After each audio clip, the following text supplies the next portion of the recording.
Colbert, Jimmy 1, Jimmy 2. I've called you all here for one important reason, so listen up. You can't shoot any more late night shows here in our beautiful, overly expensive studio. So congratulations, you're all YouTubers now. Meet your new audience, boys. Hey there, sport. You, like jokes about politics and Karen? Shut up and play Fortnite, old man. Uh-oh. It's Film Theory with Stephen Colbert, Jimmy Fallon, Jimmy Kimmel, generic image of a man, generic image of a woman, and of course your host, a two-dimensional cutout vaguely animated to have emotion, Matt Pat. Hello, Internet! Welcome to Film Theory. We're living in strange times, aren't we? Handshakes aren't cool anymore. We're not just allowed, but encouraged to be wearing face masks into places you probably shouldn't be wearing face masks normally, like gas stations, banks, and liquor stores. And most strangely of all, late-night television shows are doing something unheard of. They're being forced to change. Let me give you a little bit of backstory here. It was 1954 when Tonight starring Steve Allen, the precursor to The Tonight Show, first hit the national airwaves. At the time, the concept of a live late-night show was so fresh, so new that Steve Allen basically had to explain to his national audience what they were seeing in the first episode. That was actually a live picture you were looking at. That was not movie film. You were actually seeing Times Square here in New York City. But audiences in 2020 need no explanation. Mostly because they've been watching the exact same formula for 64 years. This is that 1954 broadcast. From New York City, the National Broadcasting Company presents Tonight, starring Steve Allen. And this is from this year. From 30 Rockefeller Plaza here in New York City, it's The Tonight Show starring Jimmy Fallon. Wait, hold up. Let's try this, actually. This might be fun. Let's turn the screen black and white. Squeeze in that aspect ratio. Add a bit of that old-time graininess to it. And lastly, Yossi, Audio Master. Let's crank up that treble and turn down that bass. Now let's play this whole thing again. From 30 Rockefeller Plaza here in New York City, it's The Tonight Show starring Jimmy Fallon. Ha! It is just like the 50s. Sure, we have better cameras and sound, but the formula is still the same. Then, just as it started to feel like late night shows would continue doing their best impressions of a 50s era variety show for the rest of eternity, everything changed in the blink of an eye. Early March 2020, with social distancing orders imminent in California and New York, many late night shows announced that they would continue shooting episodes in studio, but without the studio audience present. Only people in the audience right now are some members of my staff. Hi, guys. Almost immediately thereafter, many of those same shows changed their minds and elected to suspend production outright in order to protect their staff and crews, which makes sense because the staff and crews of these late night shows are massive. I mean, get a load of how many people are credited on Colbert's January 10th episode alone. If you're counting along at home, that is 23 writing credits, 39 producer credits. Who knew that it took that many people to rip off YouTuber formats? Bundy Beach. Butter Beach. Bundy Beach. Butter Beach. Bundy Beach. Butter Then, one by one, the late night shows all re-emerged in their quarantine forms. These episodes had severely pared down production values and were shot from the hosts' homes while in quarantine. Celebrity guests started dropping by via video conference. The hosts' own families stepped in as iPhone camera operators and recurring guests. At home, my wife is a cameraman. Winnie's the musician. Thank you so much. My crew is still one of my children. Tonight, it is my son, John. Which, can I just say, is a bit curious, because all the big late-night programs are union productions. Bit skeptical that Colbert's college-age son is a card-carrying member of Yahtzee, and I doubt Fallon's kids, who are getting a bunch of screen time these days, are up on their SAG-AFTRA rules, or that COPPA is okay with the amount of work they're putting into their productions. But hey, you know, I could be wrong. The point here is that gone went the slick sets, gone went the studio bands, gone went the couches and desks and audiences required to laugh at every mundane, tired joke. Overnight, late-night talk show hosts got turned into low-budget YouTubers. And as any homegrown YouTuber will tell ya, it means that they've been left with no safety nets to protect them against the biggest fear of them all, the cringe.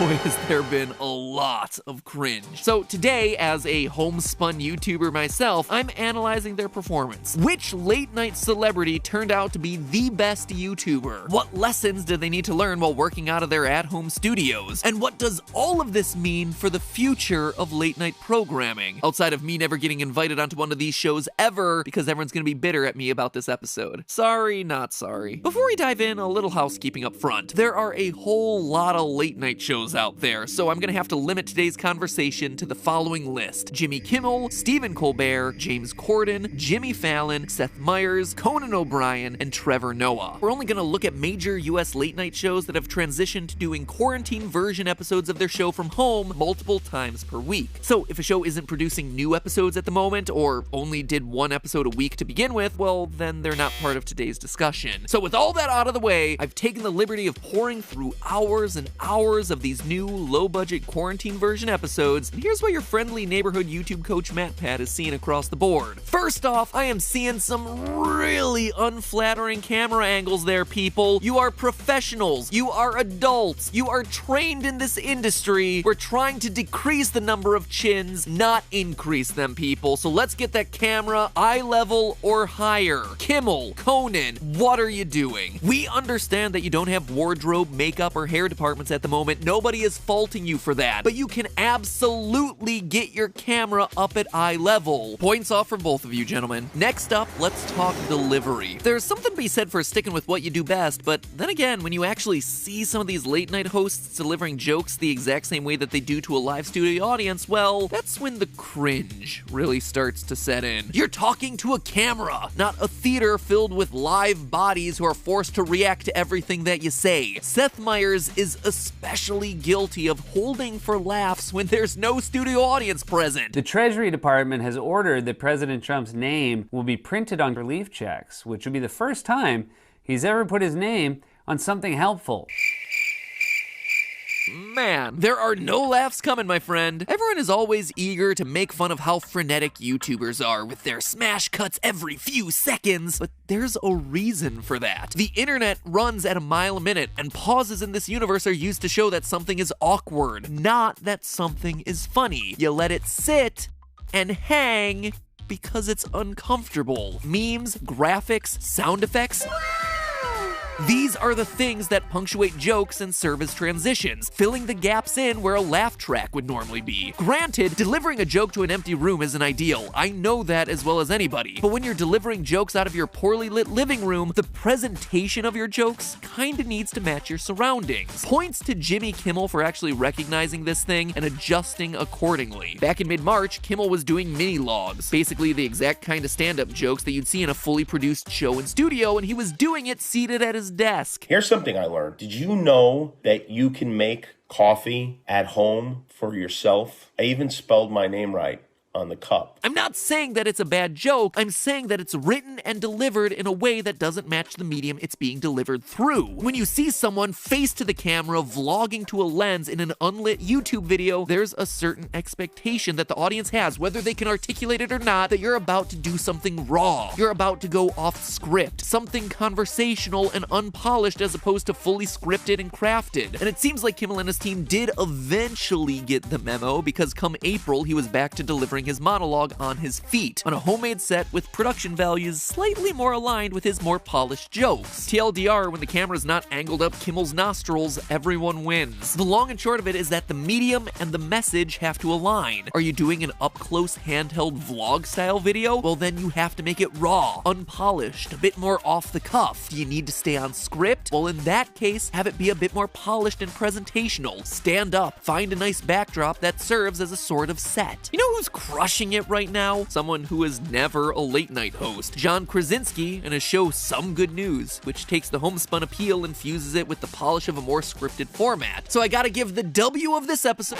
Wait, Some Good News was bought by Viacom, and John Krasinski is no longer hosting, and it's going behind the CBS All Access paywall? That is some bad news right there. Also, real galaxy brain idea there, Viacom. Let's buy this thing that was successful for being raw raw and organic and homespun and free, and eliminate the host, his family, and I would guess all of the homemade elements that made it popular in the first place, which, it's worth noting, was also less than 10 episodes, many of which had massive reunions of huge casts for celebrity cameos, which, would kinda artificially inflate those numbers, but you know what, whatever. I'm sure that people will pay for a show that they were watching for free that they literally just learned about less than a few weeks ago. Alright, so with that W very quickly turned into an L, second place goes to Trevor Noah and The Daily Show. Unlike his late night peers, Noah is embracing all sorts of classic, battle-tested YouTuber tactics that stave off the cringe. Unlike his in-studio show, Noah's The Daily Distancing Show really has the feel of a YouTube video. For one thing, he freely uses JPEGs and sound effects to aid in his jokes. While the rest of us are trying to figure out if we can grow tomatoes by planting some ketchup. Spoiler alert,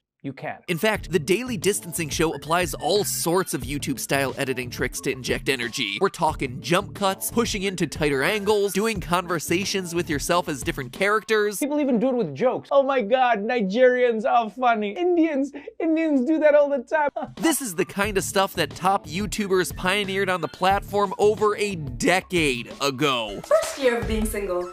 I'm damn fine. I do not need no boy to make me happy. Second year of being single. I mean, this is YouTube 101 stuff here, people. Top YouTubers were doing this in 2008 and in 2013. And, we're still doing it in 2020. And finally, traditional media is like, this is an interesting idea. But of course, all of this is just my opinion, right? What I really want to know is whether the numbers agree with me. If Trevor Noah's doing so great with his new at-home show that riffs on a bunch of YouTube tropes while other hosts aren't, then the numbers would presumably be able to confirm that. So let's look at the Nielsen ratings and gospel stats for each of the little shows on our list. What I'm curious about is how the TV ratings, YouTube views, and YouTube subscriber numbers for each of the shows have fared during the pandemic. To give us a baseline, let's look at each show's numbers at the end of January, immediately before the global health crisis was announced on January 30th. This should give us a sense of how each late night show was doing on TV, as well as on YouTube back in the good old days before we were all locked in our little prisons. So with those January numbers in hand, let's compare them against the first month of quarantine version late night shows, March 20th through April 20th. When we crunch the numbers, the heat map looks a little something like this. First takeaway from the data set, none of the late night show YouTube channels gained more views during the quarantine. In fact, most experienced a significant decrease in total views. That strikes me as super weird because YouTube has been getting a ton of traffic during the quarantine. So much so, in fact, that YouTube has had to lower video quality on the site in order to handle the surge of viewership. Perhaps the quarantine versions of late night shows were a bit too homemade for the subscribers' tastes. Whatever the reason, though, it seems like the kings of late night broadcast are not yet the kings of new media broadcast. Second takeaway, and I gotta give myself a big ol' Matt pat on the back for this one, The Daily Show with Trevor Noah is killing it compared to his peers. Their YouTube views have stayed stagnant, but look at that surge in subscribership. During the first 30 days of quarantine, he got 470,000 new subscribers. That's more than any other late night YouTube channel accrued during that time. And The Daily Show's YouTube channel is much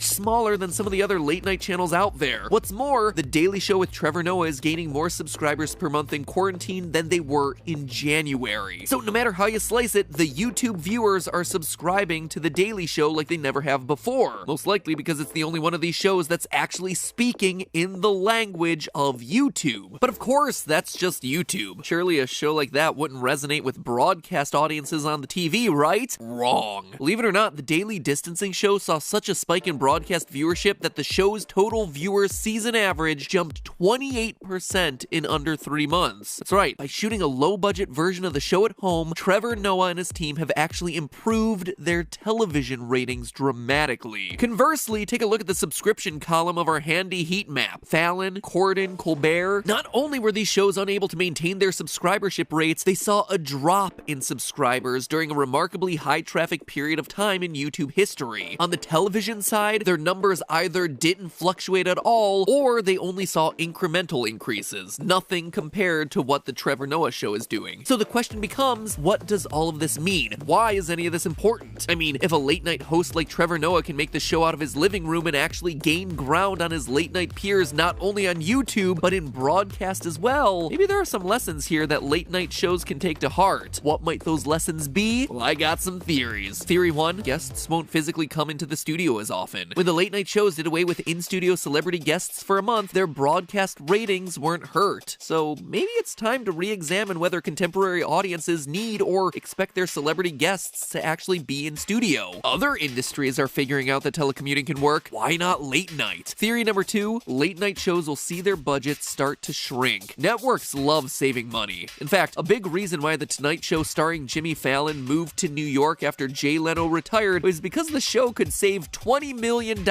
annually on tax credits. And the quarantine has helped highlight a couple of areas where costs could get trimmed. But here's the biggest and most important takeaway. Theory number 3, digital is indeed the future. We've talked about it for years now about how YouTube is paving the way for entertainment, and I've made no small deal about how I'm pro Team Internet over here. But here is your proof in the pudding right now, traditional media. The numbers don't lie. One of the oldest television show formats in history starts showing better numbers when they started producing like YouTubers. And not just on YouTube, but also on broadcast television. Popular opinion is changing. What people want to watch is evolving. Audiences are looking for something different. Some good news is yet another example of that. The times, they are a-changin'. The question is, traditional media, are you willing to change with it? At the very least, are you just gonna give us YouTubers some respect finally? Because y'all seem to be failing pretty hard when it comes to doing our job. But hey, that's just a theory. A film theory. And subscribe so that my numbers can actually trash the numbers of those late night shows. That's it. Hit the subscribe button right now. Show traditional media that yes, YouTubers can produce stuff that people want to watch, people want to subscribe to, and that is valuable to me as an audience regardless of what screen it's on. Your subscription on today's video is a big screw you to them, so stick it to the man, guys.